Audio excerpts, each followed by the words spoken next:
Hello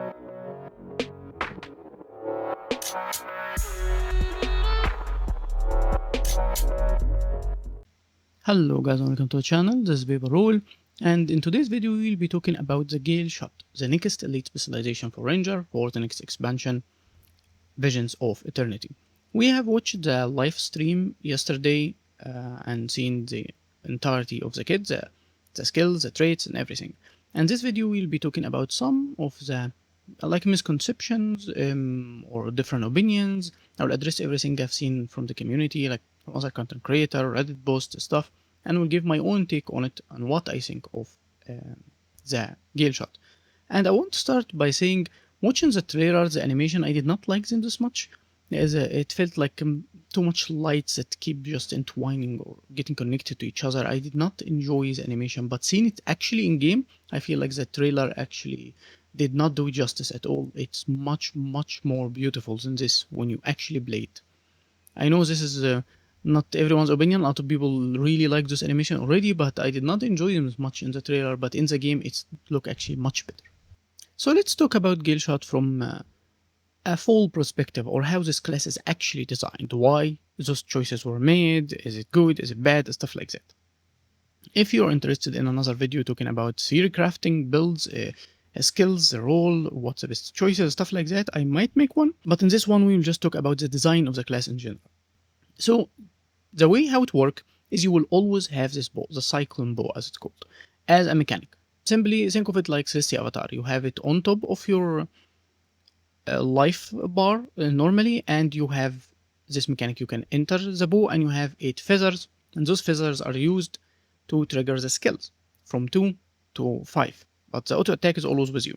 So that gives you a long bow, that practically a long bow. It's only 1200 range, but that work all the time. Anytime you want to access it, you will enter it. There is no cooldown for this mechanic. You can get in, get out. The cooldown exists because if you don't have feathers or arrows that will be used to trigger the other skills, you can only get inside and use an auto attack. So basically like the other longbow or whatever, you have always a range. This will give you the ability to always have a range no matter what. So one of the dreams for many rangers was to have a full melee build because it's almost optimal. Somehow rangers have the optimal way to fight in melee weapons, not in range.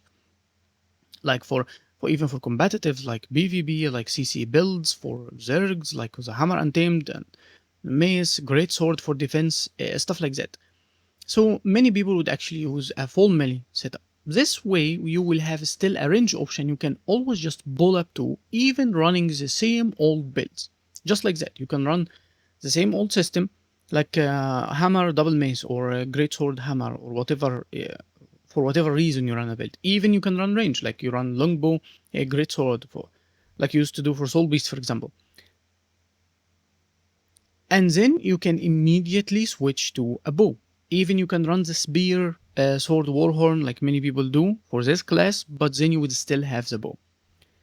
So this might look for a start as a very overpowered thing to have, which it's not real. For a start, the resources are limited in how they are managed by the 8 arrow. However, you gain 1 each 5 seconds, and you also have cooldowns for the skill. So it's not like Thief. If you have the amount needed for arrows, you can immediately go to a skill. No, the skill still have a cooldown. So it's basically like any extra mechanic you have. Think of it like Celestia Avatar. Celestia Avatar, you can run 2 weapons with the class and you still have access to Celestia Avatar. Same for Soul Beast. Soul Beast, you can merge with your bit, use an extra set of skills for attack, defense, a stun break. It can be any combination of skills. There are only 3 obviously. And then you get to merge immediately with your bit in the position you are in, so it's completely even can be controlled. It's a great source of micromanagement to your bit. And also the bit will be immediately revived if it was dead, and then it can act again. So you have 2 weapons and you have access to those skills, and then you come back to the bit. Think of Untamed. The bit always there, completely under control, no auto attacks unless you want it, and it still has the Unleash skills while getting an extra skill on the entire weapon kit, which is the Unleash Ambush. So this idea of having extra skills or extra sources of it, like an extra weapon, when you think of it for this one, like Galeshot, is not new, and it's not really that overpowered, because you don't think those classes overpowered. In fact, The way Rangers designed that its mechanic come exclusively from the bit, and the bit is weak. It doesn't do this much damage. It doesn't give this much usefulness anyway. And in competitive mode, it has a problem with bit AI, and it can be killed, especially in Zergs, stuff like that. It made Core Ranger, for example, much weaker than anticipated. That you have to go with another elite class to feel like this is an actual proper class, which always add up something more than just those weapons. You get more skills. You got more skills with Druid, with Soul Beast, and with Untamed. So another something people are afraid of a little bit, which is the fact that this is an instant access weapon. It doesn't really have a cooldown. So I've seen the talk about like trigger sigils for each weapon swipe or something. Yes, this will work like Druid, for example, when you enter City Avatar. Anything that will change your left bar, like the weapon skills, will count as a weapon swipe, which means it will trigger those sigils. It will trigger traits like Quick Draw for Ranger. However, all sigils, even the Quick Draw, everything like that, have a cooldown of its own, which means you barely will access this on its cooldown. And this is mostly normal of anything that will move more than just a weapon. Like we said, Celestial Avatar, for example, will change it, which will mean you will access it all the time just to have a damage, this time to heal, or literally just to cleanse when it's already off cooldown, which means you will trigger it almost always off cooldown. Whether you had something that have a cooldown like Celestial Avatar, or something that doesn't have a cooldown like Cyclone Bow. It's basically like Engineer Kit that have a cooldown of 1 second, simply you can enter and leave, which no one really considers it overpowered. It's a normal behavior. So I don't agree that something like that's even real at all. Now, let's go to another things why I think Arianet did well with this. So people are split into like 3 opinions, what you can say. Some said we got another bow, this is a bit lazy, or you look at Ranger and give it another bow. I already have a bow, so what's the point? Just a better bow. It's copy from other bows even, like it's a mix between a long bow and a short bow. And others say this is how Ranger supposed to be played. We're finally getting a range Ranger, a true archer, something like that. And some on the middle, like it's good, but I wanted another weapon. I still wanted a range weapon, like a rifle, but not another bow, stuff like that. So what my take on that? First of all, I think this is a great design. Ranger have been getting too many power melee weapons back to back. If you think about it, after the core game, we got Hearthstone, and Staff is not an actual range weapon. It does not do damage. At the start of the release, it did great damage, so Arianet nerfed it. And each time it somehow find a way to do good damage, and it would nerf it again. So they lowered the amount of balls that happen on the auto attack. When Soul Beast found a way to trigger it with one wolf back and with second, give it insane modifier to do huge damage, they nerfed it again. So it's a weapon that's actually a utility. You can travel with it, you can heal with it, stuff. It's not really a range weapon. It's barely even a weapon. It's a utility tool in a way. So after that, we got a melee weapon that is a hybrid, which is the dagger for Bath of Fire, and then we got the melee power hammer for Untamed and End of Dragon, and then in 6 to Obscure we got double maces, which is basically a better hammer if you can think of it, with better access to boons and support. And then we got Spear, which also a melee weapon. It doesn't matter that have a couple of hits that can be hit from range. You have to get close to enemy. It's a way to get in and out through stealth. The single auto attack that Arianet literally called it a new form of auto attack. They didn't call it range because it can simply move to range from distance. It's not a range weapon. It cannot be used as a range weapon. Most of it's heavy kit in melee. So back to back, End of Dragon, 6 to Obscure, and Janthir Wild, we got 3 melee power weapons, basically. So at this point, you would think we'd need a condition or a range weapon. One of those, at least. So Arianet finally gave us another range weapon. And if you think about it, Ranger are the archers of Guild Wars 2. And you don't even have this much range weapon. We have longbow, short bow, and axe. Like I said, you can't really talk about spear or staff. So you have, and that's axe main hand even. That's it. And any other weapon have a single attack on it, you don't call it ranged. Like short bow, like Torch 4 is not a ranged weapon. 2 attacks on spear are not ranged weapon. You don't call great sword for warrior a ranged weapon because great sword 4 you can throw. You need an actual ranged weapon to consider it this way. And for ranger, this is only 3 weapon in his entire kit basically. And everything else is melee. So if you get more melee, this is what I call insane at this point. So we didn't get a condition style build, but we got at least a range weapon, and a range that really stuck with the kit itself. This time they are not doing weapons to begin with, but at least giving us a point or a way to play a range ranger. It will not fix the other classes, we still stuck with the same weapons if you play Untamed, if you still Soul Beast, if you play Druid, but at least this one will really upscale this problem or fix it a little, because you will always have the range. It's not even this weapon is not good, it's not good for my build. No, it fixed it in a great way, I would say, that you are simply have it all the time. And I hope for the next elite specialization or the next weapon we would get maybe a condition one, something like that, if it was a weapon and even if it was a class. So the fact that it is power, does it really annoy me? So you know me, I always love condition and I would rather play conditions than power almost exclusively. However, I understand why Arenit went with this.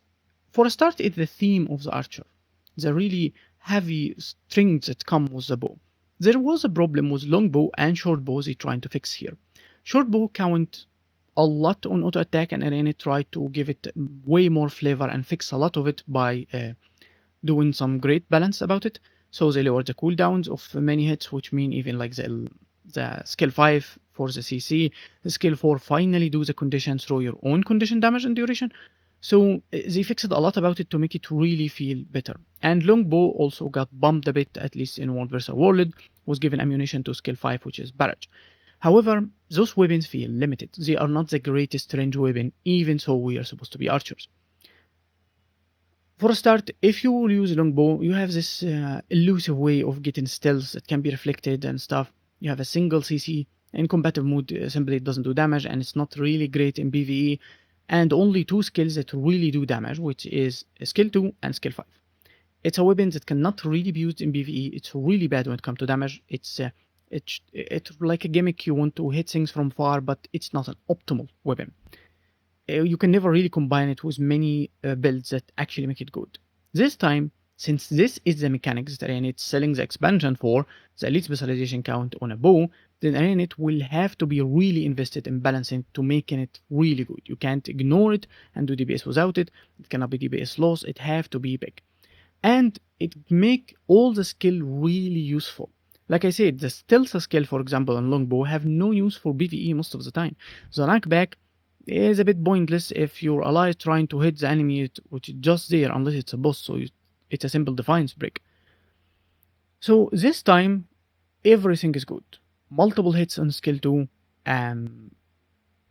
bit of control, even a defensive side on skill 3, so really good even competitive. And skill 4 is even more control on AoE with some serious damage, and even the traits work with it well to give it more. So you can make it, actually there's a trait that can make it 2 times hit, but it removes immobilize on it. I'm sure all of you probably watched the skill at this point. And skill 5 is unblockable, huge hit, and you still have access to the mechanic Hawkeye once you get to 5 arrows or 5 feathers. After using those skills, they will give you this effect of feathers, and then when you reach 5, you can access Hawkeye, which will replace your auto attack. It's like the Unleash Ambush, think of it for Untamed. So in a way, a bow to me is better than like an urban ranger using a rifle as another weapon or something like that. Because it literally gives you the bow dream. Even thematically, to my opinion, imagine yourself like a superhero in a game or an anime isekai, something like that, and you are an archer. You don't want to buy bows, you want to feel the magical, powerful thing like use a jutsu from an anime or something. Now you have a bow that's made from wind, and the arrows are basically kind of the same thing. It just feels so natural. It's not an actual weapon that you need to craft something for it. So thematically, I think this is really good. Besides, since we're not getting weapons, and this isn't just an elite specialization, you can't get a rifle or something like that as a mechanic. You need something to be like already going with a ranger. I can't make you conjure a rifle out of nowhere. and never give you a rifle later. Like imagine they given us another rifle like 2 expansion down the line or something like that. And now you already have a rifle like this. So the access to a bow, that's something you already had, is actually make way more sense for this. So to summarize this part, basically, yes, we needed a ranged weapon. We needed this. And I'm glad it's a bow, not even a rifle or something like that. I think this is even much better. I think it fulfills this archer dream. It will make you feel like you can use bow indefinitely. If you run it with a long bow and you can switch between them back to back and build into it, it can make it worthwhile. The only thing we can't judge right now is numbers. And I will get to this point later. So, the fact that it is a power build, would I rather to be conditioned or at least can be played with both? So, like I said, you know me, I love condition more. However, I can respect and understand why they took this decision. It makes more sense as an archer. If you think about short bow, at least it doesn't give you the same feeling of rapid hits of this war-like barrage kind of style. Besides, Ranger already had a dedicated condition class, which is Druid. That is a fact. So to give it a dedicated power class is something at least I can live up with for now. So it's a balancing thing, which would make sense. We had Druid, and now we have this. Untamed can be played both, even if it's more reliant on power, and Soul Beast also can be played both. However, it's unoptimal, at least in PvE, to play Druid as power at all. It just doesn't make sense. And this one will be the opposite. It make no sense whatsoever to be played at condition. It's not possible. So we now have one condition and we now have one power. Hopefully for the next expansion, next elite specialization or weapons, we can get more condition options, especially for range weapons, and I would say even for melee weapons, we don't have this much. Now a little bit of extra stuff I want to talk about the design. I believe they did very well when how they managed the cooldown. Right now, obviously, this is gonna be tested when the beta comes in 28. However, the fact that it give you another arrow every 5 seconds, but you always have the auto attack, will give you this freedom of being able to access this weapon or use it reliably all the time. Especially skill 2 that use one arrow and have like 3-second cooldown only. And you can run it with another range weapon to use trades that actually bring you arrows every 8 hits of projectile, which include also the projectiles that come from the auto attack for this weapon itself.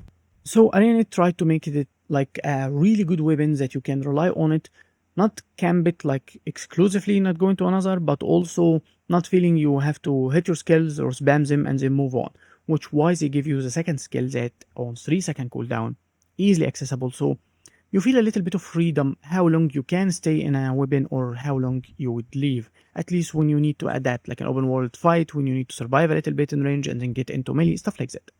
So I believe it's a great design. Second thing, before I even see this class, I had this idea in my mind that since it have this kind of bow, I already seen the trailer and I didn't see condition or bleed or poison on the enemies they hit or anything, so I knew it's gonna be a range, power, and it was done before the stream. So I was like, even before I lead the blockbuster or anything, I just saw the video like that, and first time I saw it like without voice, honestly, and I was like, immediately, they must give it a quickness style. It has to have a quickness DPS.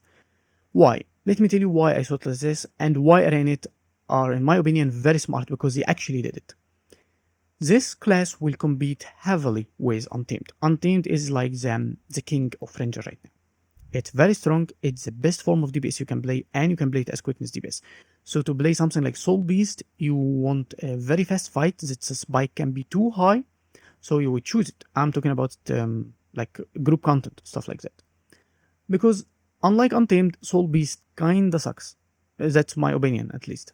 It relies on others, it cannot be played in a solo build this well. It's the weakest form of Ranger comparing to both Druid and Untamed, ignoring to obviously is a core Ranger. So Soul Beast doesn't really need this because how he have his own mechanic kind of way and extra skills with bit and stuff. But Untamed is the king, so you don't compete with Soul Beast, you don't compete with Druid. Druid is actually conditioned, you compete with Untamed. This is a new thing. So Arenit can balance the stuff further down the line and be like, this class is weaker, who cares? Like, for example, for me, like I said, Soul Beast. Soul Beast is, I don't consider it really an option in open world, at least comparing to access of Druid and Untamed. Those are the real choices of classes to play. So this is the new thing, and it competes with Untamed. If it fail against Untamed, or Untamed is better, why would anyone play this? Untamed is way more defensive. That makes this class look like really fragile and weak. And it can be played as Quickness DPS or completely for DPS. So it has the damage and it has the toughness. And it have also a bit of the support. Untamed can even be played as a heal Untamed. This thing can't be played in any form this way. So if it doesn't offer something to really compete with it, it will fail. What is that? Is that it can be played as full DPS or a Quickness DPS. And now the advantage over the Untamed is that you can be played from range, or at least always have a range access.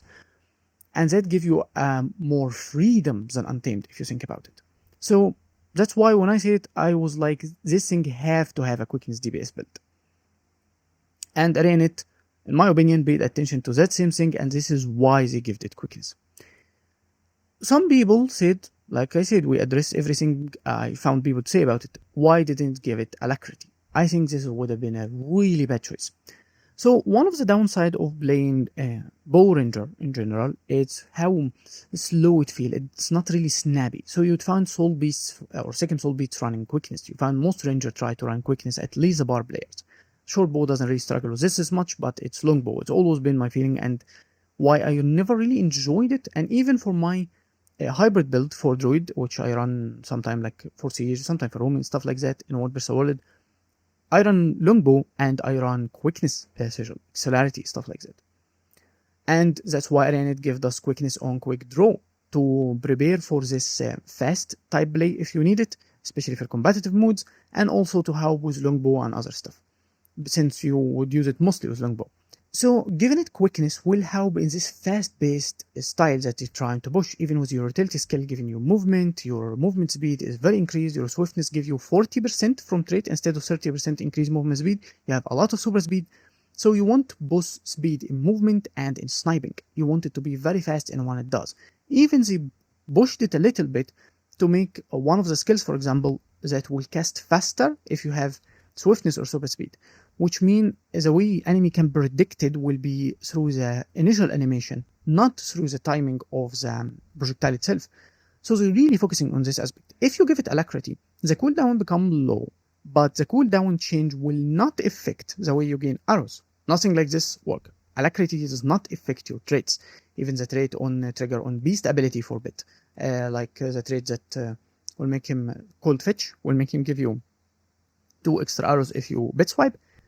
This thing does not affect. So now you can finish your or reset your skills faster, but you don't have arrows for it. Yeah, Alacrity will work with every game mode, like if you're in raid with it or strike, but that's not supposed to be the way how you play this class. That's how you support others, not yourself. So when you get the Alacrity, that's great, but it's not great when you play on your own or how the class itself works, if you get what I'm saying. So you will lose this snappiness for the bow, and you jump around and hit with a huge burst and move or change direction, but you will get your skills faster and you can't use them faster. So no, the Alacrity would have been a horrible choice. It really, really needed Quickness. It didn't need something to be different than Untamed. It needed to compete directly with Untamed because of how it was designed. Now also from the good parts of this, or what some of the good things they did, that we have this bow underwater. We don't have the mechanism problem. So it's a harpoon gun version. Will give you similar or same skills. They did not show it to us, which is great. You will always have this. It is just beautiful. And I expect this thing to be really good in almost any game mode, hopefully, but it will come to the numbers. Why?